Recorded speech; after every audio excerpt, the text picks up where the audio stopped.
कल की तारीख में उपचुनाव के नतीजे आए और नतीजों के आने के 14 घंटे के भीतर ही पहला रुझान आ गया है। मंगलवार का दिन और आज के दिन मंगल भारी पड़ गया है। दो मुख्यमंत्रियों के इस्तीफे, मोदी जी का झोला, मोदी जी के बॉस का झोला और शाह का इस्तीफा तो सड़क पे मांगा जा ही रहा है।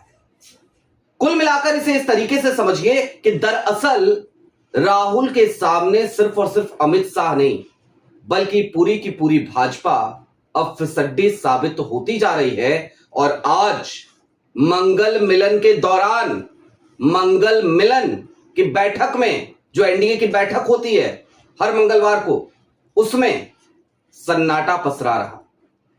किसी के पास बोलने को कुछ था ही नहीं। कुछ लोग आए भी नहीं, चेहरा बचाते रहे और कुछ लोग एनडीए से दूरी बनाते नजर आए। सारी बातें जरा विस्तार से। नमस्कार, मैं स्वप्निल और आप मुद्दा देख रहे हैं। दोस्तों, आगे बढ़ें उससे पहले वही छोटी सी अपील। मुद्दा इन दिनों एक गंभीर आर्थिक संकट से जूझ रहा है। एक तरफ जहां हमारे मेन बैंक अकाउंट्स बीते लंबे समय से फ्रीज चल रहे हैं, तो दूसरी तरफ हमारे 2.5 साल पुराने चैनल को हमसे लंबे समय तक छीन कर रखा गया था। ऐसे में डे टू डे ऑपरेशंस में मुद्दा को काफी मुश्किलों का सामना करना पड़ता है। लिहाजा आपसे गुजारिश है, यदि आप चाहें तो स्क्रीन पर दिख रहे क्यूआर कोड या फिर के नीचे दिख रहे यूपीआई नंबर्स के जरिए मुद्दा की छोटी छोटी मदद जरूर कीजिएगा, ताकि हमारी बेबाकी यूं ही बरकरार रहे। अब आगे बढ़ते हैं और सबसे पहले जरा कल के नतीजों को एक बार याद कर लेते हैं फौरी तौर पर। गुजरात के मंजलपुर में भारतीय जनता पार्टी जीत हासिल करती है, लेकिन वहां पर भी मार्जिन कम हो जाता है। दूसरी तरफ बांकीपुर विधानसभा का उपचुनाव, साख का प्रश्न, नाक का सवाल, नितिन नवीन की सीट, भारतीय जनता पार्टी के राष्ट्रीय अध्यक्ष जिन्हें प्रधानमंत्री नरेंद्र मोदी अपना बॉस कहते हैं, जिस सीट पर नितिन नवीन लगातार खुद कैंपेनिंग करते रहे, जिस सीट पर भारतीय जनता पार्टी के तमाम दिग्गज नेताओं की ड्यूटी लगा दी गई कि किसी भी हाल में उपचुनाव में इस सीट को जीतना ही जीतना है। एक ऐसी सीट जो दशकों से भारतीय जनता पार्टी के पास थी, उस सीट पर करारी शिकस्त 19,000 की लीड के साथ प्रशांत किशोर चुनाव जीत जाते हैं। भारतीय राष्ट्रीय कांग्रेस उन्हें समर्थन देती हुई भी नजर आती है। इस सीट पर आरजेडी ने अपना कैंडिडेट जरूर खड़ा किया था, लेकिन कांग्रेस ने खुलकर पहले ही कह दिया था कि इस सीट पर हम प्रशांत किशोर के साथ हैं। और कांग्रेस के तमाम कार्यकर्ता इस दरमियान, उपचुनाव के दरमियान घर घर जाकर प्रशांत किशोर के लिए वोट भी मांग रहे थे। हार गई भाजपा। दूसरी सीट दतिया की, यह भी नाक का सवाल, क्योंकि नरोत्तम मिश्रा का टिकट काटा था और भारतीय जनता पार्टी जिसके भीतर अनुशासन की बात होती है कि बड़ा अनुशासन है, दतिया उपचुनाव में हमें अनुशासनहीनता देखने को मिली थी। दतिया भी भारतीय जनता पार्टी 6,000 की मार्जिन से हार चुकी है। अब इसके बाद आज का दिन आया, 4 अगस्त की तारीख, मंगलवार का दिन। संयोग ऐसा देखिए, कल देर शाम नतीजे आए, 14 घंटे बाद एनडीए की बैठक। इस बैठक में एक बार फिर वो 3 सांसद जिनको लेकर पहले सवाल उठा था, वो तीनों सांसद नजर नहीं आए। यूसुफ पठान, खलीलुर रहमान और एक और जो तृणमूल कांग्रेस के हैं, अल्पसंख्यक समुदाय से आते हैं। तीनों मुस्लिम सांसदों ने दूरी बना ली आज भी एनडीए की मंगल मिलान मीटिंग से। इसके अलावा नायडू साहब के एक सांसद जो मंत्री भी हैं, वो भी आज नदारद दिखे। आलम ये कि एनडीए की पूरी बैठक में सन्नाटा पसरा रहा। 3-4 लोगों ने अपनी बात रखी, सबसे बाद में किरण रिजिजू साहब ने अपनी बात रखी। नतीजों को लेकर सुगबुगाहट चली और नतीजों की चर्चा मीटिंग में नहीं हुई, क्योंकि अगर होती तो साहब और अमित शाह यानी कि मोदी जी और नकली वाले चाणक्य, ईडी सीबीआई का इस्तेमाल करके खुद को चाणक्य समझने वाले चाणक्य यानी कि अमित शाह, दोनों की भारी फजीहत होती, लिहाजा वो नहीं हो पाया। नितिन नवीन साहब भी खामोशी अख्तियार किए हुए नजर आए, क्योंकि बोलने को अब कुछ रह नहीं गया है और आलम यह हो चला है कि अब दो मुख्यमंत्रियों की तरफ चलिए।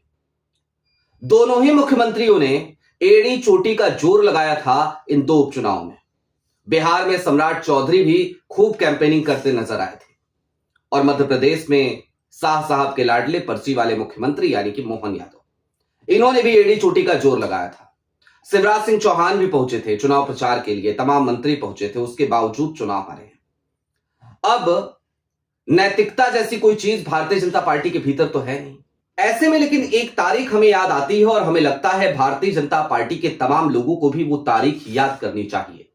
तारीख 3 जुलाई 2019 की 4 पन्नों की एक चिट्ठी बहुत तेजी से वायरल होती है।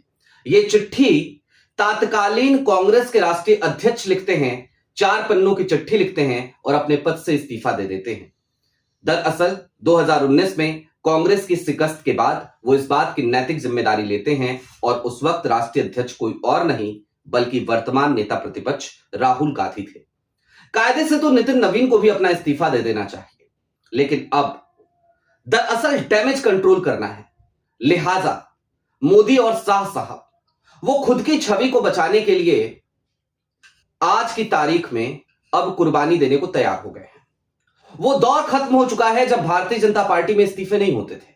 धर्मेंद्र प्रधान के इस्तीफे के बाद अब इस्तीफों का एक लंबा सिलसिला भारतीय जनता पार्टी की सरकार में चलना है, लेकिन इन सब के बीच सबसे ज्यादा निशाने पर अगर कोई है तो वो शख्स है सम्राट चौधरी। दूसरी तरफ मोहन यादव भी गाहे बेगाहे उस फहरिस्त में शामिल होने की तरफ बढ़ चले हैं, जहां पर मोहन यादव से भी भारतीय जनता पार्टी के कार्यकर्ता नाराज चल रहे हैं और कह रहे हैं कि भैया ये जो मैंडेट आया ना, ये मैंडेट सरकार के खिलाफ मैंडेट है।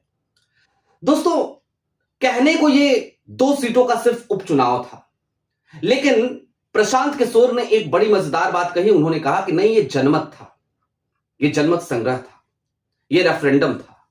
किसके खिलाफ? सरकार के खिलाफ, सम्राट चौधरी के खिलाफ। सम्राट चौधरी, नीतीश कुमार को हटाकर जिन्हें मुख्यमंत्री की कुर्सी पर बिठा तो दिया गया, लेकिन सम्राट चौधरी आज की तारीख में फिसड्डी साबित होते हुए नजर आ रहे हैं। नितिन नवीन जो भारतीय जनता पार्टी के राष्ट्रीय अध्यक्ष हैं, जो तमाम जगहों पर जाकर भारतीय जनता पार्टी के कार्यकर्ताओं को इस बात का ज्ञान बांटेंगे कि भाई इस तरीके से काम करेंगे, ये हमारी रणनीति रहेगी और इस तरीके से हम चुनाव लड़ेंगे और इस तरीके से हम चुनाव जीतेंगे। वो नितिन नवीन अपनी सीट, जहां से अभी कुछ दिनों पहले तक वो विधायक थे, वो सीट नहीं जितवा पा रहे हैं। रविशंकर प्रसाद, सम्राट चौधरी, गिरिराज सिंह, सबको लगाने के बाद तमाम धुरंधर भारतीय जनता पार्टी के उतर गए। हिंदू बनाम मुसलमान की पूरी तैयारी कर ली गई, पूरी स्क्रिप्ट लिखी गई, बैनर पोस्टर सब भर दिया गया बांकीपुर में। ऐसा लगा जैसे चुनाव का एकमात्र एजेंडा है कि भैया देखो, अगर हमको बांकीपुर में नहीं जिताया तो हिंदुत्व का समूल नाश हो जाएगा। इस तरीके की बातें की गई, इस तरीके का पोलराइजेशन कराने की कोशिश की गई, लेकिन उसके बावजूद बांकीपुर की जनता ने कान नहीं धरा, भरोसा नहीं किया इन पे, और भरोसा नहीं किया तो सीधे तौर पर लताड़ पड़ी। आलम यह हो गया कि हार का सामना करना पड़ा। अब स्थिति बड़ी विकट है। क्यों है दोस्तों? एक तरफ राहुल गांधी का ग्राफ बहुत तेजी से बढ़ रहा है, समूचा विपक्ष उनके साथ चलता हुआ नजर आ रहा है। आलम यह हो चला है कि राहुल गांधी के सामने अमित शाह आने की हिम्मत नहीं कर पा रहे हैं, जो हर बार फ्रंट फुट पे आकर खेलते थे अमित शाह, वो भी नहीं आ पा रहे।